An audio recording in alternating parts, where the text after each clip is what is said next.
I guess I'll stop paying your rent then. The words left my mouth before I could stop them, and let me tell you, the silence that followed could have shattered glass. My name is Eleanor Hayes, and at 74 years old, I thought I'd seen it all. I've buried a husband, raised 3 children, survived 2 recessions, and learned to change my own oil when the mechanics started charging highway robbery prices. But nothing, and I mean nothing, prepared me for the day my daughter-in-law looked me dead in the eye and called me irrelevant. Before I tell you what happened next, I want you to stay with me. Subscribe if you haven't already, and let me know in the comments where you're watching from. It warms this old heart to know where my words travel. Now, where was I? Oh yes, that fateful Tuesday afternoon. It was one of those crisp October days when the leaves had just begun their annual transformation, painting the world in shades of amber and gold. I'd invited my son Marcus and his wife Vanessa over for what I call my Tuesday tea, a little tradition I started after Harold passed. Nothing fancy, just good company, homemade scones, and the kind of gossip that makes life worth living. I'd spent the morning preparing everything just so. My bone china teacups, the ones with the delicate rose pattern that had been my grandmother's, were arranged on the lace tablecloth. The scones were cooling on the rack, their buttery aroma filling my small kitchen with warmth. I'd even splurged on fresh cream and that expensive strawberry preserve from the farmer's market, the one Vanessa had mentioned loving months ago. You see, I've always believed in the small gestures. They're the threads that weave families together, the quiet acts of love that say, I see you, I remember, I care. I'd been doing these small things for Vanessa since the day Marcus brought her home 5 years ago, a nervous young woman with big dreams and bigger student loans. I remembered her then, how she'd clutched Marcus's hand like a lifeline, how her smile had been genuine even if tinged with uncertainty. I'd liked her immediately. She was ambitious, yes, but there was a sweetness to her, a vulnerability that reminded me of myself at that age. I wanted her to know she had a place in our family, that she was welcomed and cherished. But somewhere along the way, something had shifted. Maybe it was gradual, like the way a river carves through stone, so slowly you don't notice until the canyon appears. Or maybe I'd been too willing to overlook the signs, too eager to keep the peace. Either way, that Tuesday afternoon, everything came to a head. Marcus arrived first, bounding through my door with that easy smile that's always reminded me of his father. Hey, Ma, he called out, planting a kiss on my cheek. Something smells amazing. Just scones, sweetheart. Where's Vanessa? Parking the car. She got a call from work. Of course she did.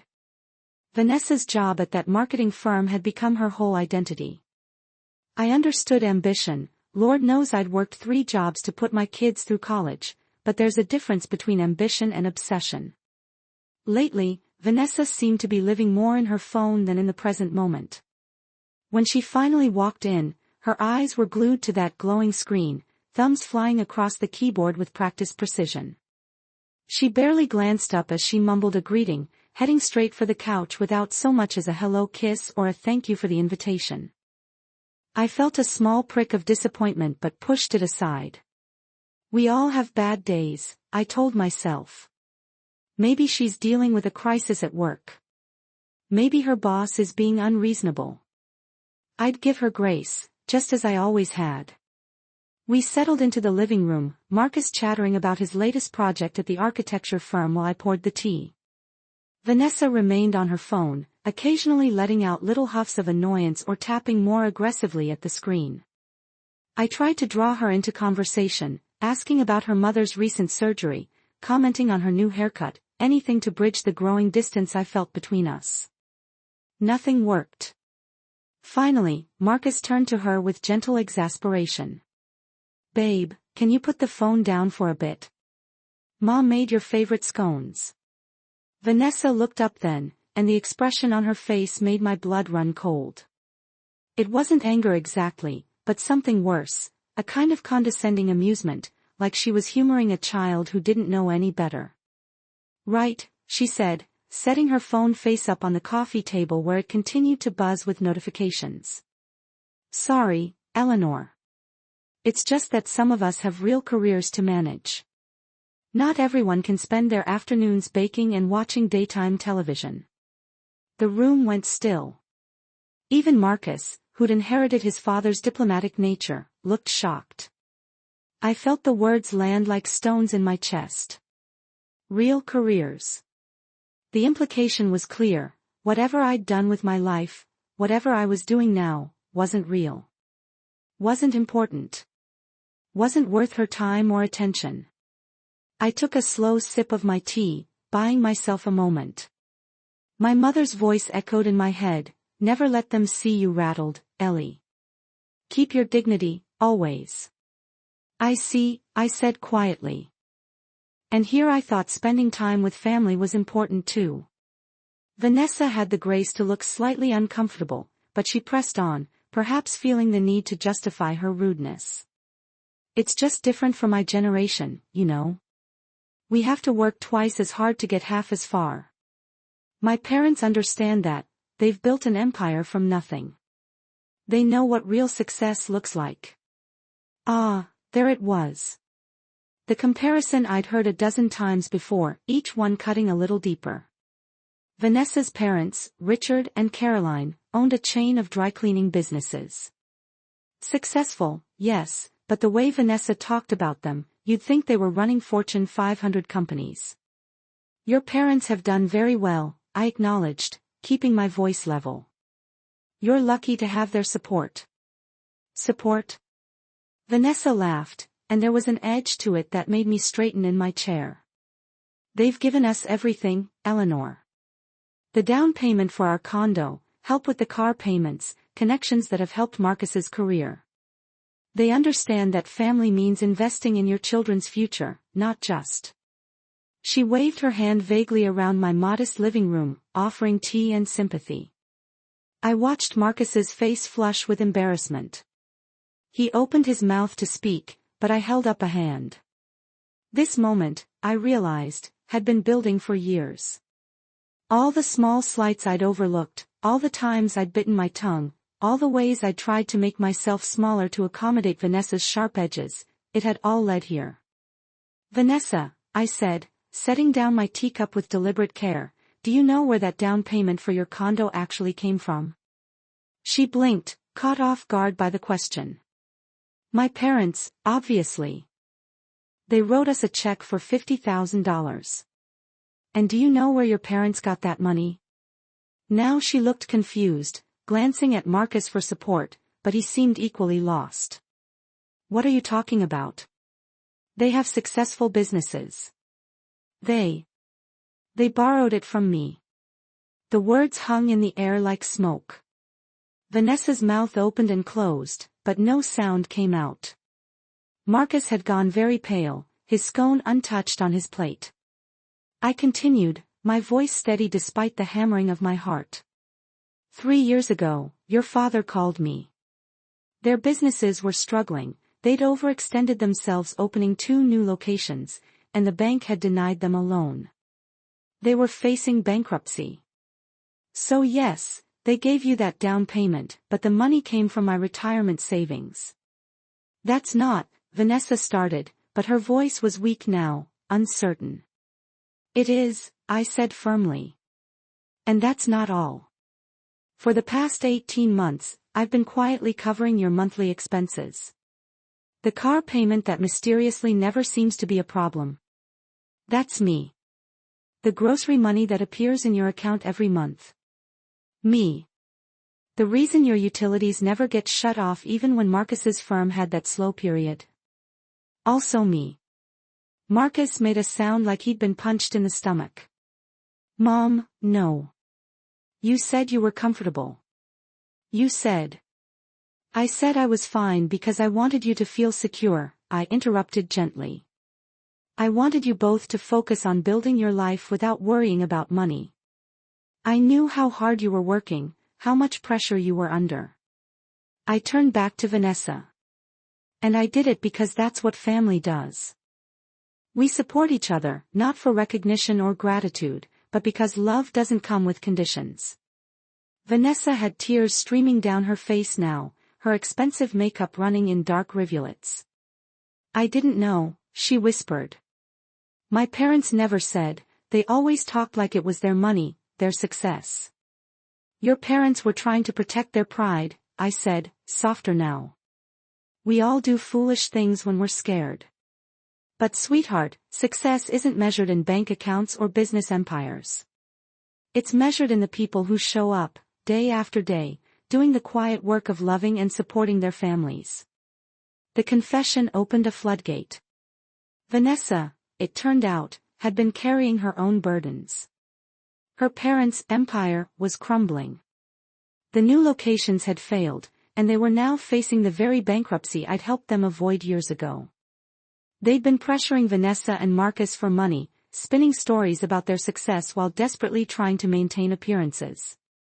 They made me feel like we were the lucky ones, Vanessa sobbed, her carefully constructed facade completely shattered.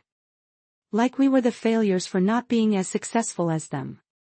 They kept asking for loans, for help, and I felt so guilty. I kept thinking if we just worked harder, made more money, we could live up to their standards. Marcus pulled her close, his own eyes wet with tears. Babe, why didn't you tell me? Because I was ashamed. My whole life, my parents taught me that success was everything. That appearances mattered. That we had to project strength even when we felt weak. I didn't want you to see me as a failure. I moved to sit beside them on the couch, taking Vanessa's trembling hand in mine. Oh, honey. You're not a failure. You're human. We all are. And the sooner we can be honest about our struggles, the sooner we can actually help each other. The three of us sat there for a long while, the tea growing cold in the cups, the scones forgotten on their plates. We talked about fear and pride, about the masks we wear and the toll they take. Vanessa apologized profusely, her words tumbling over each other in her desperation to make amends. I was so horrible to you, she kept saying. You've been there for us this whole time, and I threw it in your face. I don't deserve your forgiveness. Forgiveness isn't about deserving, I told her, squeezing her hand. It's about choosing love over resentment, grace over grudges. Do you think you're the first person to say something cruel when they're scared and overwhelmed? Lord, I've said and done things I'm not proud of. We all have. Marcus looked at me with those searching eyes. Mom, why didn't you tell us you were helping? We thought. I mean, I knew things were tight sometimes, but I figured you'd say something if you needed help. I smiled at my son, this man who still, in so many ways, was my little boy. Because that's what parents do, sweetheart. We carry the weight so you don't have to. Not because you're weak, but because we're strong enough to bear it. And because seeing you happy, seeing you build your life, that's worth more than any amount of money. But your retirement. We'll be fine, I assured him. I'm not destitute, Marcus. I've been careful. I still have my pension, my social security, and yes, my savings took a hit, but I'm comfortable. The money I gave went to family, and I'd do it again in a heartbeat. Vanessa wiped her eyes, leaving dark smudges across her cheeks. What can we do? How can we make this right? We spent the next few hours talking, really talking, in a way we perhaps never had before. Vanessa opened up about her childhood, about parents who loved her but expressed it through achievement rather than affection. She talked about the pressure to be perfect, to succeed at any cost, and how that pressure had warped her sense of what truly mattered. Marcus shared his own struggles, how he'd felt caught between his wife and his mother, how he'd avoided confrontation hoping things would resolve themselves. I was a coward, he admitted.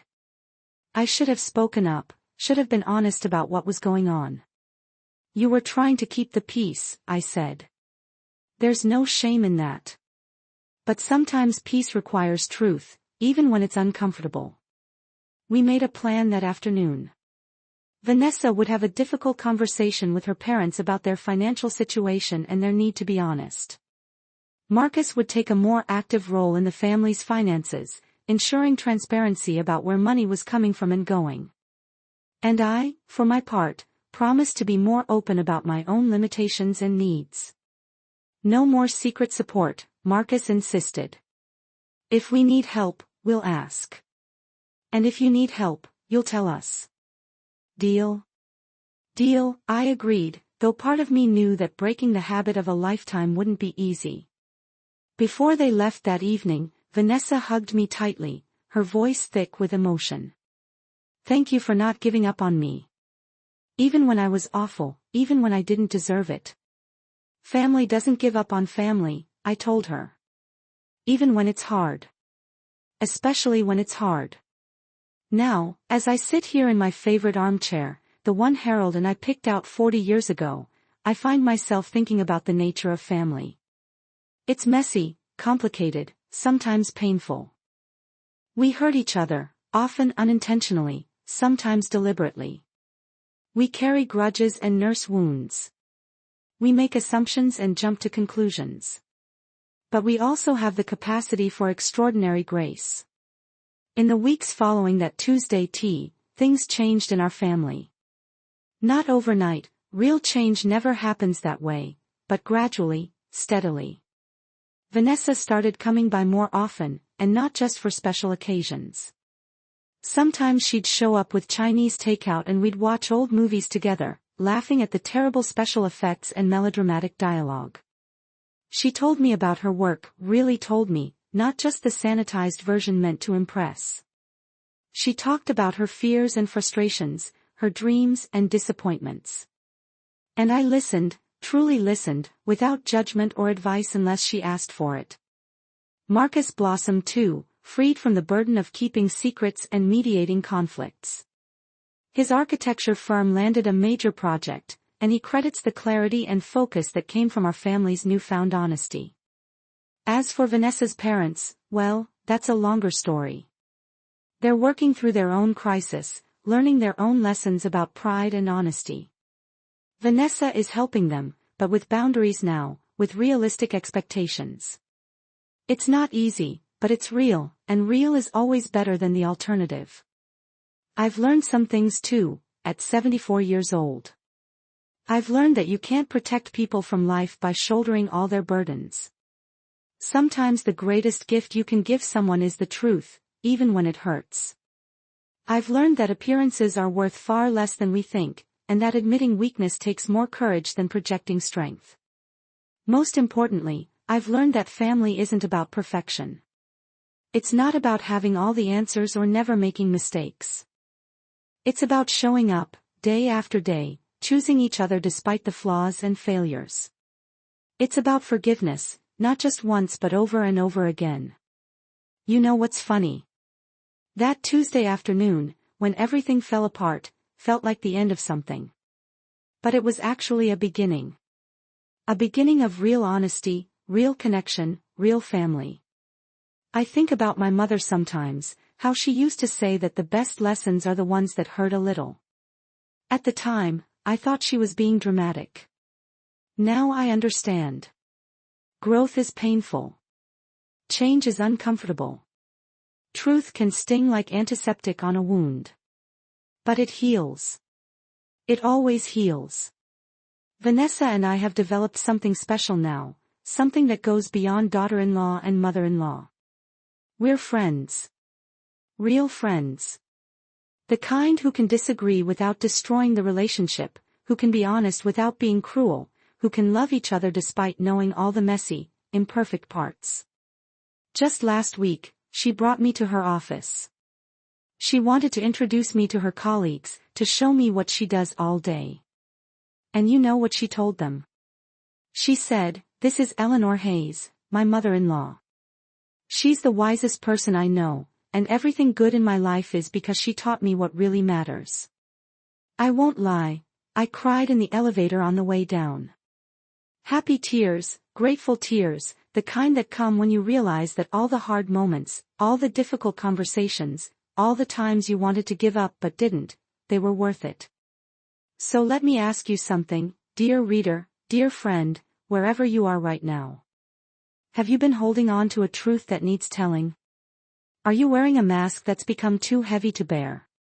Is there someone in your life who needs to hear, I love you, or, I'm sorry, or, I need help? Life is too short for pretending. It's too precious to waste on appearances and assumptions.